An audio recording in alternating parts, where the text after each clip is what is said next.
I teach our will linebacker in cover 2. He can see 3 things. If it was rocket science, I sure couldn't coach him. I promise you that. You can tell by the way I talk. He can see 3 things. What 3 things can he see? He can see a vertical.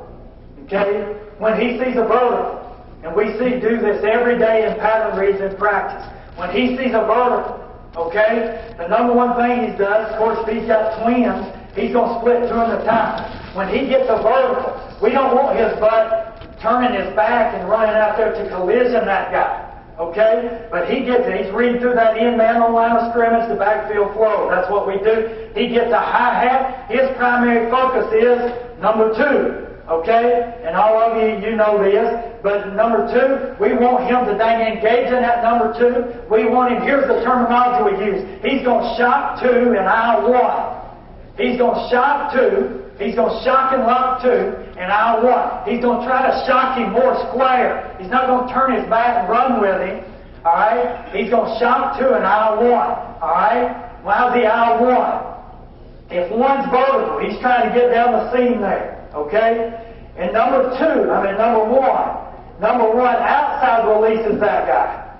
Okay? If he outside releases him right now, we're going to carry him. We're going to carry him until we feel safety. He will turn more then.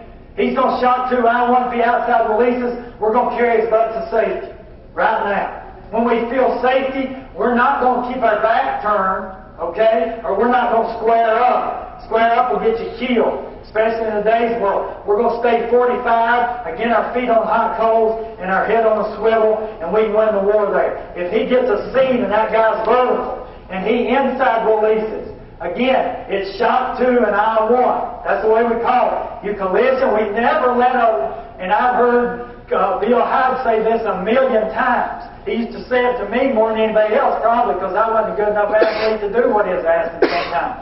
But he would say this: do not let a wide receiver run by you unmolested. You put your hands on him. You put your hands on him. He said that over and over again. Some of you other guys back there, you know what I'm talking about. That's all he ever said. You put your hands on him. If he gets a seam, if he gets that, and the guy inside releases, again, the rule goes back, you shot to you, aisle 1, what you get? You get a clear and square. He's going to overtake that because that became his 2 right now. That's not rocket science, but we work that every day in practice because that's what you're going to get in the game. We work it every doggone day. All right? Now, same to the tight end over here to the Sam. His rules are the same. If that guy's trying to get down the seam or whatever and split our safeties, his rule is the same.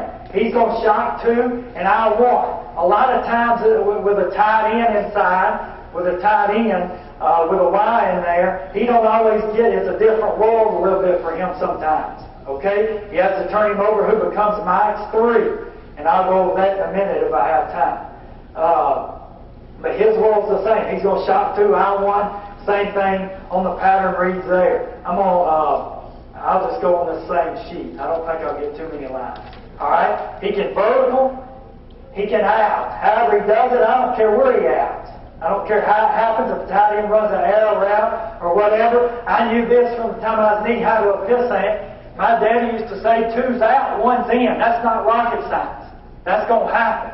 And that's what I tell our linebackers every day. On these pattern reads, 2's out, 1's in, and you can go on. If 3's out, 2 or 1's going to become your 3. That's the way it goes. All right? 2's out, 1's in.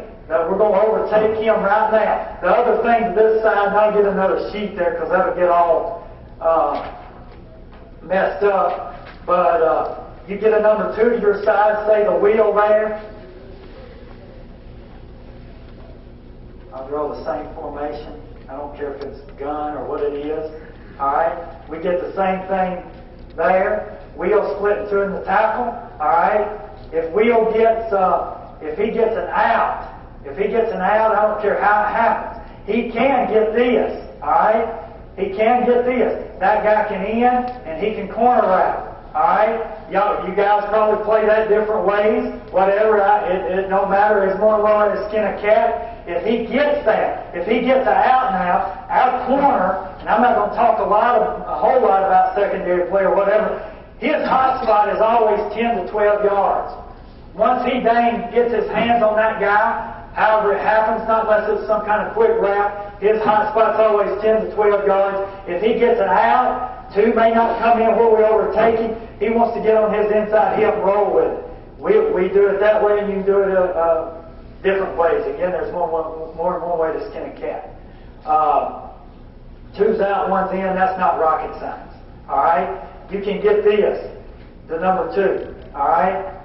Number two can do the third thing he can do. Of course, he can bubble. That's an out. That's an out. We got to overtake one.